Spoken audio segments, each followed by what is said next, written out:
ब्रजे प्रसिद्धम। तो ये ग्रंथ की इतनी प्रसिद्धि है क्योंकि श्रीमद् भागवतम के सिद्धांत उसमें संकलित है। और श्रीमद् भागवतम जैसे ग्रंथ और किसी प्रकार इस संसार में उपलब्ध नहीं है। इतनी उन्नत ग्रंथ व्यासदेव ने अपने मैच्योर स्टेट में इस ग्रंथ की रचना की और उसी के आधार पर भगवान श्री कृष्ण की जो गुह्यतम लीला है, सुखदेव गोस्वामी ने कुछ लीलाओं को भी छोड़ दिए हैं और इस लीलाओं को आस्वादन कब किए सुखदेव गोस्वामी? जो पूरा वैराग्य के मोड पर थे। इसलिए विश्वनाथ चक्रवर्ती ठाकुर और भक्ति सिद्धांत शास्त्री ठाकुर और श्रील प्रभुपाद की टीका को आप देखिए, उसमें यही प्रस्तुत किए हैं कि जब तक कोई काम वासना से पूरी तरह से मुक्त नहीं हुआ है तब तक ये ग्रंथ की बिल्कुल आस्वादन नहीं कर सकता है। जैसे मधु की शहद की बोतल के बाहर को जैसे चटना है तो इसी प्रकार चटना पड़ेगा।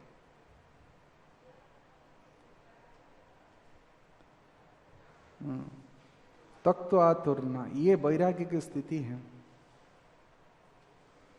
तो विशेष करके विश्वनाथ चक्रवर्ती ठाकुर ये लिखते हैं कि विक्रीडितम बदवधुम भिरिजम च विष्णु श्रद्धान्वितम ज शृणयति अथ प्रगायन्ति च हृदरुगम आसुम अपहनन्ति अचिरेण धीर। उसमें लिखें कि ये भगवान की जो कॉन्फिडेंट फास्ट टाइम से गोपियों के साथ जो लीला है और लीलाओं को जो धीर व्यक्ति से श्रवण करता है तो उनकी काम वासना की जो रोग है हृद रोगम आसु अपहनन्ति अचिरेण धीर, शीघ्र। परंतु विश्वनाथ चक्रवर्ती ठाकुर ये लिखते हैं कि don't try to entangle with gross and subtle sex affairs. भक्ति जीवन इतना हम जितना सोचते हैं इतना इजी है वो नहीं है। वो कहते थे सुसुखम बट वेरी डिफिकल्ट। तो यदि भक्ति जीवन बहुत सरल है तो फिर सब लोग क्यों नहीं अपनाते? क्योंकि इसमें बहुत बड़ा संघर्ष करना पड़ेगा। असंग शस्त्रेण दृढ़ेन चित्वा ज्योति, इसी प्रकार डिटैचमेंट है उस अस्त्र के द्वारा इस वासना को जीत करके उस भक्ति को प्राप्त कर सकते हैं। इसलिए ये जो ग्रंथ में जो भगवान के उत्कर्ष लीलाओं की वर्णन हुई है उस लीलाओं को आस्वादन वही व्यक्ति कर सकता है जो संपूर्ण रूप से निवृत तरसई रूपगीयमानम भवो सदी श्रुत्वा मनोभिरामम कौत्तम श्लोक गुणानुवादात् पुमान विरज्येत बिना पशुघ्नान। जो तर्स से मुक्त हैं, निवृत्त तर्स से, उस लीलाओं को गान कर सकते। इसलिए हम लोग तैयार रहना चाहिए कि कितने स्ट्रोक, बड़ा बड़ा स्ट्रोक आता है। स्ट्रोक होने पर हार्ट अटैक होता है। इसलिए इंद्रियों को संयम पहला आवश्यक है। वो है दो चीज। जैसे गाड़ी रास्ता में चलता है तो पुलिस वाला ट्रैफिक में रोका, अरे भाई तुम्हारा गाड़ी में लाइट नहीं है। कहते भाई हट जाओ, लाइट भी नहीं है, ब्रेक भी नहीं है।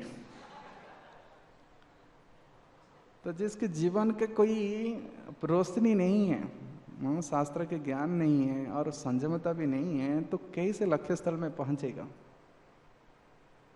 कोई नहीं रोक सकता है। मते न कृष्ण परतो सतो वा मिथ्यो विप्रदेत गृह व्रतानम।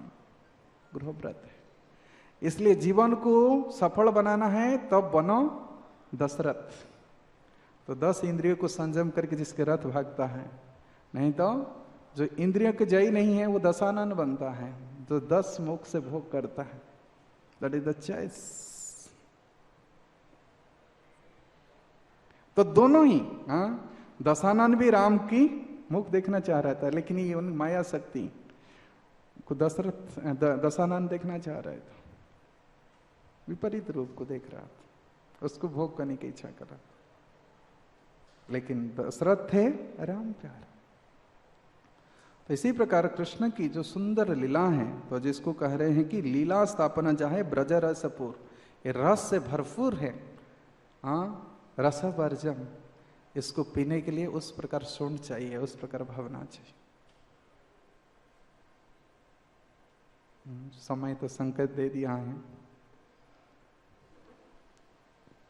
तो डिपेंड करता है कि हमारे कॉन्सेप्ट, हमारे एसोसिएशन, हमारे गोल। किसके कोई प्रश्न है? इसको भी भाव रहो, आपके विषय में चर्चा हुआ भाव के लिए, बोलिए। धन्यवाद। अरे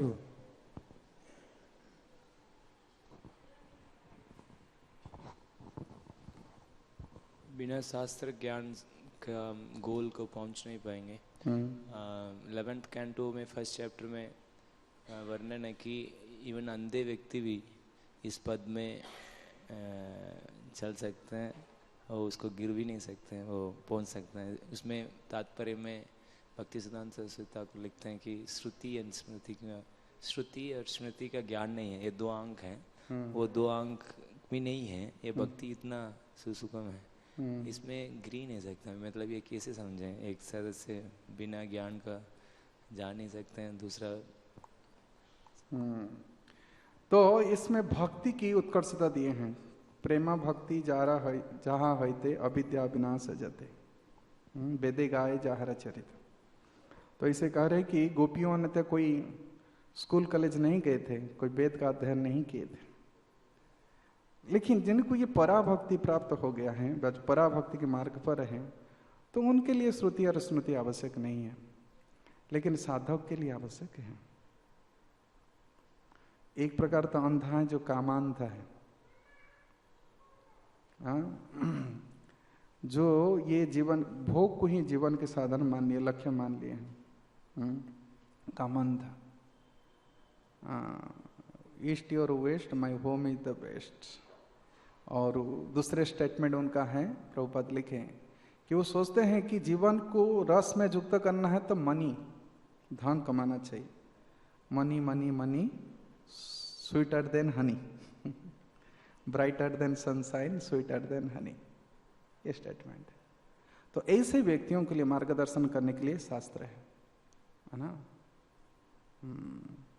तो तस्मा शास्त्र प्रमाणांते कार्य अकार्य व्यवस्थितो ज्ञात्वा शास्त्र विधानक्तं कर्म कर्तृ मिहारास्य। लेकिन ये साधकों के लिए हैं, जिनको प्रारंभ से साधना करना है। लेकिन जिनको भक्ति की उत्कर्षता प्राप्त हो गई है, तो उनके लिए शास्त्र वो आवश्यक नहीं है, वो तो प्रेम स्तर में पहुंच के उद्धव को भी पढ़ा सकते हैं, स्कूल कॉलेज खोल कर, भाई पढ़ लो थोड़ा, पैराडाइज यूनिवर्सिटी से आए थे। प्रभु जी कुछ प्रकाश डाल सकते हैं उनके प्रश्न के पर।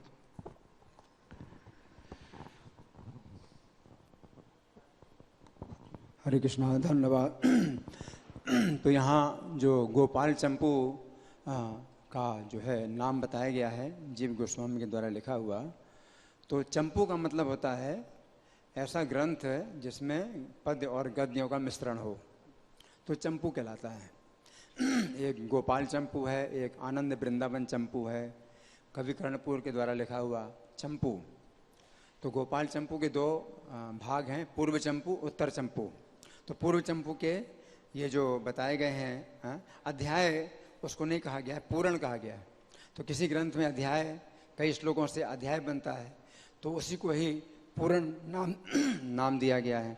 वाल्मीकि रामायण में अध्याय को सर्ग बताया गया है ना। तो कई श्लोकों से जो बनता है अध्याय, कभी बोलते हैं और कहीं पर सर्ग बोलते हैं, कहीं पर पूर्ण बोलते हैं। नहीं, प्रभुपाद ने जो है उसको चैप्टर, अंग्रेजी में इतने शब्द नहीं होते तो उसको चैप्टर, अंग्रेजी में चैप्टर प्रभुपाद लिखते हैं, लेकिन वो किसी ग्रंथ में पूर्ण कहलाता है, अध्याय नहीं कहलाता है। कहीं पर अध्याय कहलाता है, जैसे भागवत में अध्याय बताए गए हैं, वाल्मीकि रामायण में सर्ग बताए गए हैं। हाँ, तो इस प्रकार से ये पूर्व चंपू और उत्तर चंपू है। और ये कहा गया गोपाल चंपू। यहाँ गोपाल का मतलब है जो, मतलब कृष्ण जिनकी पहचान है गोपाल के रूप में, जो गौओं का पालन करते हैं। और यहाँ पर बताया ब्रज रसपूर, ब्रज की रस से ये भरा हुआ है। ये गोपाल चंपू जो है ब्रज की रस से भरा हुआ है। जो श्रीमद् भागवत में 10वें स्कंद है, वो उसमें मथुरा का भी रस है, द्वारका का भी रस है और ब्रज का भी रस है।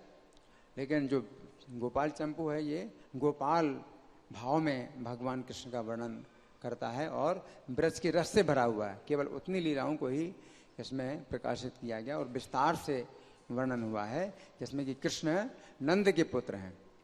इस गोपाल चंपू में इस सत्य की स्थापना की गई कि कृष्ण नंद के पुत्र हैं। तो ये जो है सत्य है, ये श्रीमद् भागवत में सुखदेव गोस्वामी बता रहे हैं, लेकिन वो इतने छिपे हुए ढंग से बता रहे हैं कि वो समझ में नहीं आता कि कृष्ण वास्तव में नंद महाराज के पुत्र हैं। लेकिन गोपाल चंपू में बहुत विस्तार से वर्णन है कि कृष्ण जो है माता यशोदा से ही जन्म लेते हैं। माता यशोदा से जन्म लेते हैं। कृष्ण जो 2 भुजाओं का बालक है, वो माता यशोदा के गर्भ से जन्म लेता है। और उसके बाद फिर छोटी कन्या, मतलब उसके बाद एक कन्या जन्म लेती है, वो कृष्णानुजा। कृष्ण के बाद उसने जन्म लिया। तो माता यशोदा ने कृष्ण को भी जन्म दिया और योग माया को भी जन्म दिया। तो और देवकी से जो बालक का जन्म हुआ, वो 4 भुजाओं का बालक था। वो 2 भुजाओं का नहीं था, नग्न नहीं था। वो बालक जो है पूरे वस्त्र आभूषण धारण किए और 4 भुजाओं का बालक था जिसने जन्म लिया। और फिर कैसे जो योग माया है, तो वो अपनी शक्ति से कृष्ण को, जो 2 भुजाओं का बालक है, उसको लाती है अदृश्य रूप से कंस के कारागार में। गोकुल से 2 भुजाओं का बालक जो है योग माया लेकर के आती है अदृश्य रूप से कंस के कारागार में। और उस समय जब देवकी कहती हैं कि आप जो है प्राकृत शिशु बन जाइए, मनुष्य के बालक बन जाइए, क्योंकि ये लोग, जो लोग देखेंगे, जानेंगे कि भगवान साक्षात 4 भुजाओं के, जो 4 भुजाओं वाले भगवान है, साक्षात एक ऐसी स्त्री से जन्म लिए जो कि जेल के अंदर बंद है। तो ये बड़ी लज्जा की बात हो गई। तो आप जो है अपना ये रूप मत दिखाइए। तो उस समय भागवत में वर्णन हुआ है कि भगवान ने जो है 4 भुजाओं से 2 भुजाओं के बालक का रूप धारण कर लिया। लेकिन गोपाल चंपू में बताया गया कि यशोदा का जो पुत्र था, वही जो है योग माया के द्वारा लाया गया और यशोदा के पुत्र में जो है वो 4 भुजाओं का जो बालक है, वो जो है विलीन हो गया। तो इस प्रकार से बहुत जो है रहस्य की बातें हैं गोपाल चंपू में, क्योंकि इसमें भगवान कृष्ण नंद के पुत्र हैं और नंद महाराज भी इस भाव से कृष्ण का स्मरण करते हैं कि कृष्ण हमारा ही पुत्र है। और वसुदेव के जो पुत्र हैं, तो वसुदेव जी सोचते हैं कि हमारे पुत्र हैं कृष्ण, नंद महाराज सोचते हैं हमारे पुत्र हैं। और कृष्ण की जो बुआ हैं, उनकी पुत्रियों से जब कृष्ण विवाह करते हैं, तो नंद महाराज कहते हैं, यद्यपि यादवों में ऐसा होता है कि जो मामा की पुत्री से विवाह करते हैं, बुआ की पुत्री से भी विवाह करते हैं, वो तो है, लेकिन विशेष रूप से कृष्ण विवाह कर रहे हैं क्योंकि कृष्ण का भाव है कि वो मेरे पुत्र हैं। तो कृष्ण मेरे पुत्र हैं, इसलिए वसुदेव की जो बहनें हैं, वसुदेव जी की बहनें हैं कुंती, हाँ कुंती हैं, वसुदेव जी की जो बहन है कुंती हैं, तो उनके साथ संबंध है, विवाह का संबंध है। और हाँ, और जो हाँ ठीक है, और जो दूसरी बुआ हैं कृष्ण की, तो उनकी पुत्रियों से भी कृष्ण ने विवाह किया। तो नंद महाराज का जो है यही भाव रहता है कि कृष्ण हमारा पुत्र है, तो हमारे पुत्र के होने के नाते ये इस प्रकार से विवाह कर रहा है। तो कृष्ण का जो है इसमें जो वर्णन हुआ है वो विशेष रूप से ये है कि मूल जो कृष्ण हैं, जो परिपूर्णतम कृष्ण हैं, तो वो जो है 2 भुजाओं के हैं और वही जो है नंद के पुत्र हैं। इस तरह से वर्णन हुआ है। इनके एक प्रश्न था कि स्मृति और स्मृति 2 आंख हैं, अगर यदि किसके आंख नहीं है फिर भी भक्ति मार्ग को अपनाएगा तो पहुंच जाएगा, लेकिन जो स्टेटमेंट दिए कि श्रुति स्मृति पुराण आदि पंचरात्रिक विधि बिना एकांतिक हरेर भक्ति उत्पात कल्पते, तो सिद्धांत को कैसे मिलाएंगे? अच्छा, तो ये तो आपने बता दिया कि साधन अवस्था में हमें जो है इन नियमों का पालन करता है, नियमों का पालन करना है। और श्रुति स्मृति पुराण आदि इन विधियों के बिना अगर एकांत की हरि भक्ति, अपने मन माने ढंग से हरि भक्ति करते हैं, जैसे सहजिया लोग होते हैं, तो सहजिया लोगों का जो है क्या सिद्धांत है कि गोपी भाव बड़ा सरल है, केवल नकल करो गोपी भाव की और हम जो है गोपी भाव प्राप्त कर लेंगे। तो वो जो है कोई नियमों का पालन नहीं करते हैं, व्यभिचार नहीं, मांसाहार नहीं, जुआ नहीं, नशा नहीं। तो विशेष नशा और व्यभिचार उनका जो है बड़ा सामान्य है। उनके जो है संप्रदाय में, सहजिया संप्रदाय में और भी जो दूसरे अपसंप्रदाय है उनमें व्यभिचार नशा सामान्य है और खुला उनके जो है संप्रदाय में व्यभिचार है। तो ये सब चीज़ें जो है क्या है कि अपने ढंग से अगर हरि भक्ति करते हैं, नियमों का पालन नहीं करते हैं तो समाज में उत्पात पैदा होता है ना। लेकिन जो गोपियां हैं तो ये बहुत ऊंचे धरातल पर हैं और विशेष रूप से श्रुतियाँ हैं, वेदों की जो श्रुतियाँ हैं वो भी गोपियाँ बनी। तो वो गोपी भाव जो है बहुत ऊंचा है, तो नकल करने से थोड़ी प्राप्त हो जाएगा। तो हमें जो है श्रुति स्मृति के अनुसार जो नियम बताए गए हैं, शास्त्र हैं, साधु हैं, आचार्य हैं, उनके द्वारा जो नियम बताए गए हैं उनका पालन करना है और इस तरह से हमें भक्ति में आगे बढ़ना है और मनमानी नहीं करना है। क्योंकि भगवान गीता में कहते हैं काम क्रोध लोभ ये नरक के द्वार है। तो आपके अंदर काम क्रोध लोभ चूंकि ये भरे हुए हैं तो फिर शास्त्र प्रमाण है, तस्मात् शास्त्रम प्रमाण है, तो शास्त्र प्रमाण है। नहीं तो हृदय के अंदर आप कहते हैं कि मेरे जो है दिल में आवाज़ उठी मैं उसी प्रकार काम करूँगा। तो दिल में तो भगवान है लेकिन भगवान की भी आवाज़ उठ रही है, लेकिन जो काम क्रोध लोभ ये 6 शत्रु हैं उनकी भी आवाज़ आ रही है। तो अब आप कैसे निश्चित कर सकते हैं कि भाई किसकी आवाज़ है? ये भगवान जो हृदय में बैठे उनकी आवाज़ है, ये 6 शत्रु हृदय में बैठे हैं उनकी आवाज़, किसकी आवाज़ है?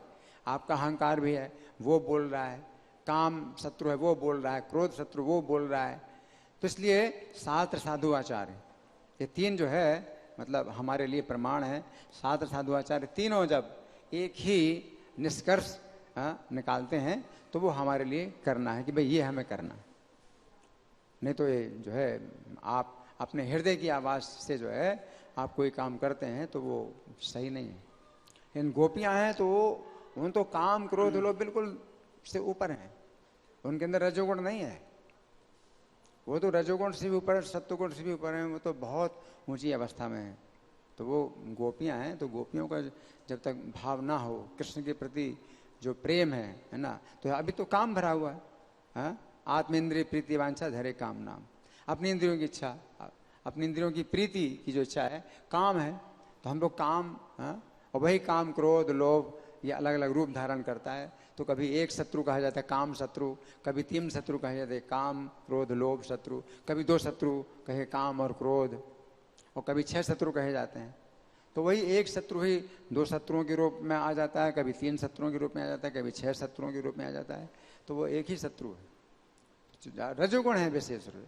तो जब तक रजोगुण में आप हैं तब तक आपको शास्त्र साधु आचार्यों के अनुगत जो है रहना है, उसके अनुसार कार्य करना है।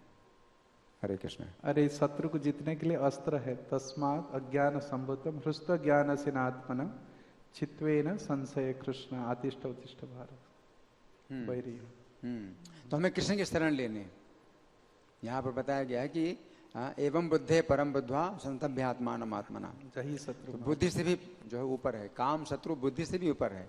आप बुद्धि से भी इसको निश्चित नहीं कर पाते हैं कि ये शत्रु जो है कैसे कार्य कर रहा है, बुद्धि से भी ऊपर है। तो इसलिए हमें जो है कृष्ण की शरण में आकर के फिर इस शत्रु को जो है मारना है। और कृष्ण की शरण में आना है इसका मतलब है कि हमें शास्त्र साधु आचार्य के अनुसार कृष्ण के आदेश का पालन करना है। कृष्ण तो आपको प्रत्यक्ष आदेश नहीं देने वाले हैं। जब कृष्ण कहते हैं मेरी शरण में आओ, इसके अंदर शास्त्र साधु आचार्यों के अनुसार ही आपको कृष्ण के आदेश का पालन करना है। नहीं तो कृष्ण डायरेक्ट आदेश नहीं देने वाले हैं हमें, है ना। हरे कृष्ण। ग्रंथराज श्री चैतन्य चरितामृत की जय, श्रील प्रभुपाद की जय।